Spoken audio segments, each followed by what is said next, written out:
Now we're on learning outcome number 3, and we're going to be talking specifically about the cells of the nervous system. Like I said earlier, there are only 2 main types of cells in the nervous system, which is amazing, and there are going to be the neurons and the neuroglia. Let's talk first about the neuron. Here are the structures of a typical neuron. So when you think of a neuron, this is probably what you think of. And so we are going to have the cell body, which can also be called the soma or even the pericardium. Within the cell body, there are going to be these extensions, which are called the dendrites. Moving on from the cell body, we're going to have what we call the axon.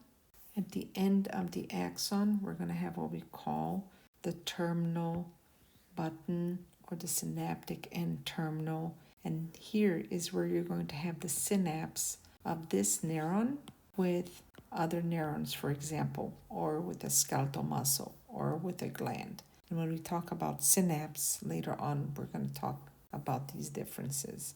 But for now, these are the main structures that you need to know. With regards to functions of these structures, the dendrites, they're going to be important because they will be the ones that will receive a lot of the stimuli that's coming from several areas, and they will pass it on to the cell body. The cell body might also be synapsing, as we can see over here from another neuron. This signal is going to travel then through the dendrites, through the cell body, coming on to the axon. Within the axon, the beginning of the axon is what we call the axon hillock, which is the point of no return. So once this neuron decides that this information is important and it passes the axon hillock and starts going down the axon, that's it. The information needs to move forward. We can also see over here that we have an oligodendrocyte, which when we get to the glial cells, we're going to see that it's going to be a type of neuroglia. And because it's an oligodendrocyte, I know that this neuron is located in the central nervous system. And the oligodendrocyte is important because it produces myelin, as we can see over here, which is this lipid structure that will surround the axon. And the information will go down the axon and come down to the terminal button or the synaptic end bulb and synapse with, like I said, another neuron or a muscle or a gland. And the last structure that we can see are these spaces that are left by the oligodendrocytes that are called node of Ranvier. And this is going to be important to transmit this information that's going down the axon a little bit faster. And we will see this later on. But just keep in mind the function of the node of Ranvier. The neurons, they're going to display this great diversity in size and shape. Actually, their cell bodies, they can range from a diameter of about 5 micrometers, which is basically slightly smaller than a red blood cell, up to 135 millimeters, which is barely large enough to be able to see with an unaided eye, which basically means that you're not using a microscope. Now, this pattern of dendritic branching is going to be varied and distinctive for neurons in different parts of the nervous system. A few small neurons, they're going to lack axons, and many others, they're going to have these very short axons. And as we mentioned earlier in this chapter, your longest axon is almost as long as you are actually tall, because remember how I said that it extends from your toes to the lowest part of your brain. And in this example that we mentioned earlier, look the size of this neuron. It goes from the tip of your finger, passing through the spinal cord and ending up right over here at the base of the brain. And then it will unite with another neuron, which is what we call the interneuron. Remember, a neuron between neurons, and then it will synapse with another neuron. Both structural and functional features are going to be used to classify these various neurons in the body, and structurally, neurons are classified according to the number of processes that are going to be extending from the cell body. Therefore, we can see over here the multipolar neurons. They usually have several dendrites and one axon, as we can see over here. Most neurons in the brain and the spinal cord are going to be multipolar, as are all motor neurons or efferent neurons. As we can see over here, the reds are going to be multipolar neurons. Therefore, we can say that multipolar neurons are going to be found in the central nervous system. Next, we have what we call the bipolar neurons, and as we can see, they have one main dendrite and one axon. And these are going to be found in the retina of the eye, in the inner ear, and in the olfactory area of the brain, meaning that these bipolar neurons are going to be part of the special sensory organs. Then we have what we call the unipolar, or also known as pseudo-unipolar neurons, are these sensory neurons that they actually begin in the embryo as bipolar neurons. And then as a result of the differential growth of the plasma membrane of the cell body between the axon and the dendrite, the two processes are going to be brought together, as we can see over here, and they're going to fuse into this single process that will divide into two branches that's going to be a short distance from the cell body. And both branches are going to have the characteristic structure and the function of an axon. Therefore, they're going to be long cylindrical processes that will propagate action potentials. However, the axon branch that extends into the periphery, it's going to be called the peripheral process. It's going to have these dendritic branches at its distal tip, whereas the axon branch that extends into the central nervous system, which is called the central process, is going to end in the synaptic end bulbs or the terminal bulbs. And the dendrites are going to monitor a sensory stimulus, such as, for example, touch or stretching. And then these impulses will propagate toward the synaptic end bulb, which can be located in the spinal cord or already in the brain. So let's look at these different types of neurons on this image over here. So the ones that we want to look for are the unipolar or the pseudo-unipolar and the multipolar. We won't find the bipolar because the bipolar is only located in the special senses organs. And here we don't have a special sense organ. Therefore, I said that the unipolar is what will be our sensory neuron. Therefore, the cell body is going to be located in the peripheral nervous system. So an example of the unipolar on this image is this green neuron. It will start over here on the tip of the finger. It will travel down, and the cell body is located right over here. Notice how there's a little bit of a little ball right over there, which is going to be representing the cell body. Now, this cell body is located in this enlargement area that's right next to the spinal cord, which is called the ganglion, or ganglia if you're talking about plural. Another thing that I want you to notice is the morphology of this cell, because this cell has the morphology of the unipolar neuron, where it will have a dendrite on one end, an extension of the axon, a cell body in the middle, and then another axon coming in with the terminal button or the axon terminal. So this is exactly what we see on this first green neuron, which, like I said, is a sensory neuron. And because the cell body is located in the peripheral nervous system, it is considered a unipolar neuron. So notice the dendrites will be over here on the tip of the finger. This would be your axon coming down. Then it forms a cell body right over here, and then it continues as another axon and ends on a terminal button. So this green neuron that has the cell body on the peripheral nervous system is your only unipolar neuron. It is true that it will then synapse with another neuron, which we said was the interneuron, but notice how the morphology of this other neuron is actually different, where you don't see a long axon with the dendrites. You already start with this area over here that contains the cell body and the dendrites. Then it will have an axon and it will end at the axon terminal. Same thing with the third neuron, which will have the cell body and the dendrites over here, a long axon, and then the axon terminal. So these two, because they are located already in the central nervous system, they are a multipolar neuron.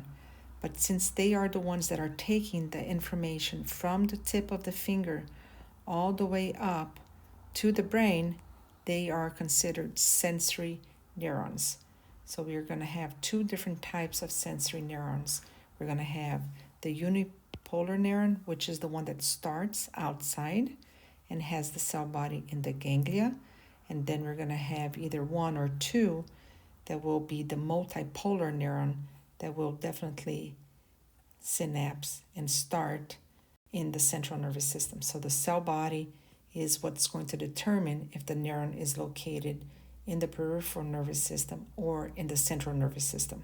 Once this information arrives in the brain, it will be integrated, processed, and then it will cause an action. And this action is going to come down the motor neurons. And notice how the cell body of this motor neuron is located in the brain, and the cell body already has the dendrites right over there. So this will also be a multipolar neuron.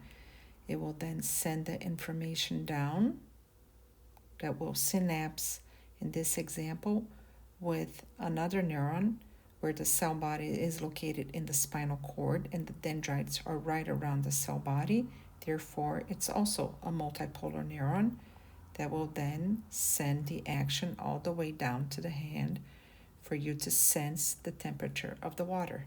Now, it's important to summarize that the only neuron that is a multipolar neuron is going to be your first sensory neuron, because the cell body of this neuron, again, is located in the ganglia.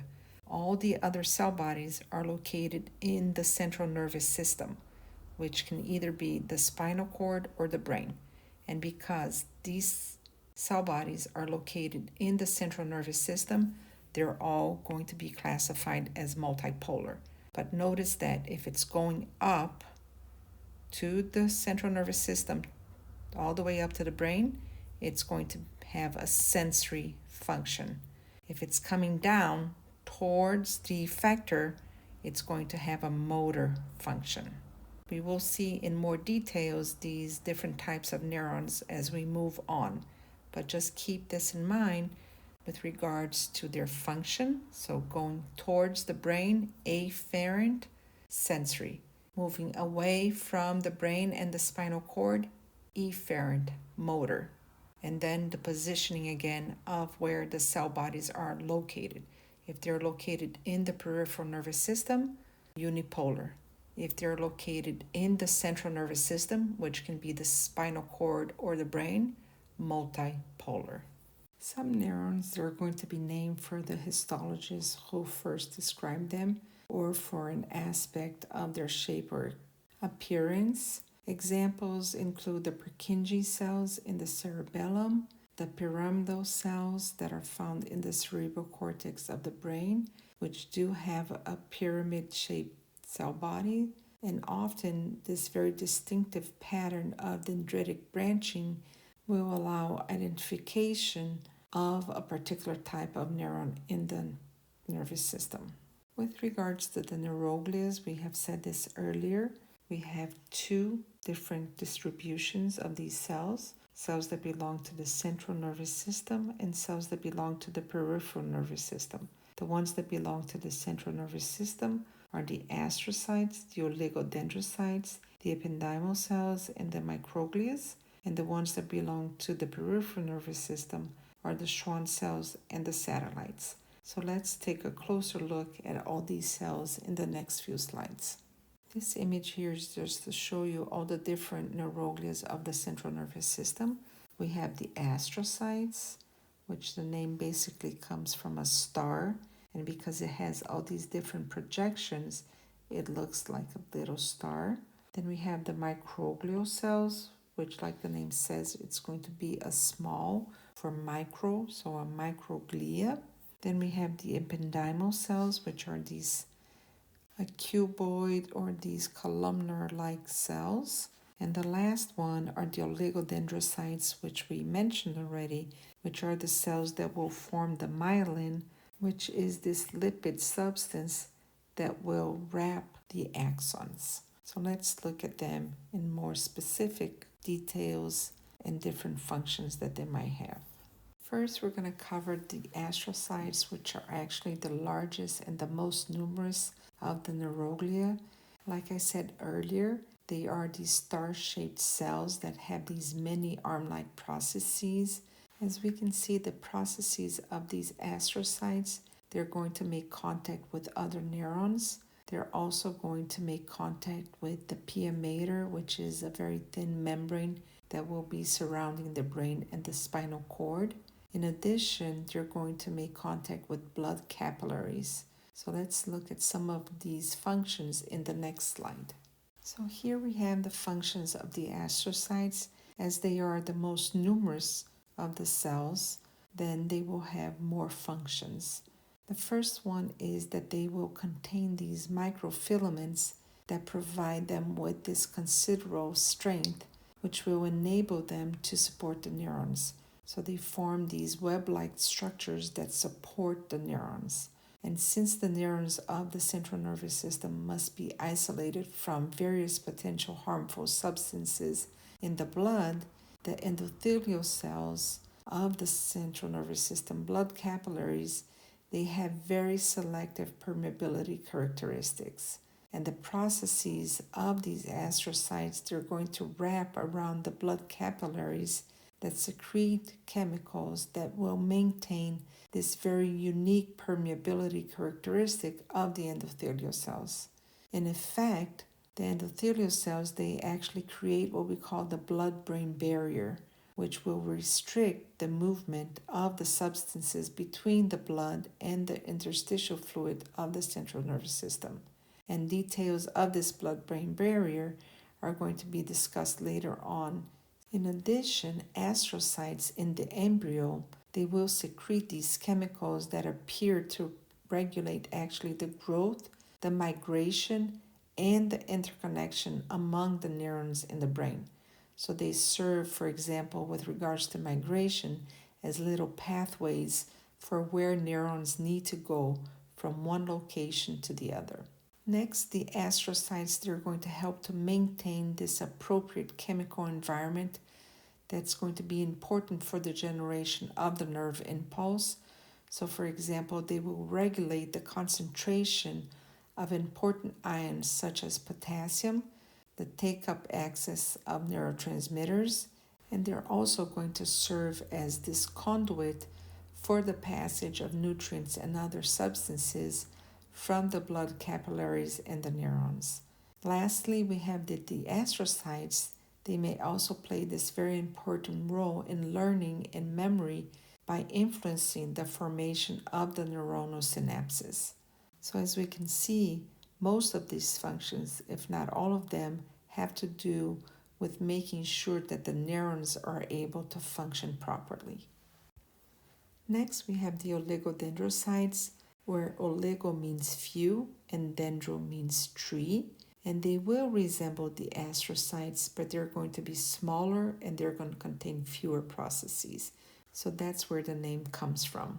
Now, the processes of these oligodendrocytes, like we saw earlier, they're going to be responsible for forming and maintaining this protective covering around the central nervous system axons. And as we will see shortly, the myelin sheath is going to be this lipid and protein covering around the axons that will insulate the axon, and it will also increase the speed of the nerve impulse conduction. And all of this we will see later on, still in this module. Next, we have the microglial cells or microglia cells, and micro means small. Therefore, these are going to be the small cells with these very slender processes that will give off numerous spine-like projections. And unlike other neuroglial cells, which will develop from the neural tube, the microglial cells, they will actually originate in the red bone marrow and they will migrate into the central nervous system as it develops. Therefore, the microglial cells, they will function as phagocytes. And like tissue macrophages, they will remove the cellular debris that's formed during normal development of the nervous system, and they will also phagocytize microbes and damage nervous tissue. Here we have the last cell of the central nervous system, which are the ependymal cells. Epen means above and dyme means garment. Therefore, the ependymal cells, they're going to be these cuboidal to columnar cells that are going to be arranged in this single layer that possesses the microvilli and the cilia. These cells, they will line the ventricles of the brain and the central canal of the spinal cord, which are the spaces that will be filled with cerebrospinal fluid.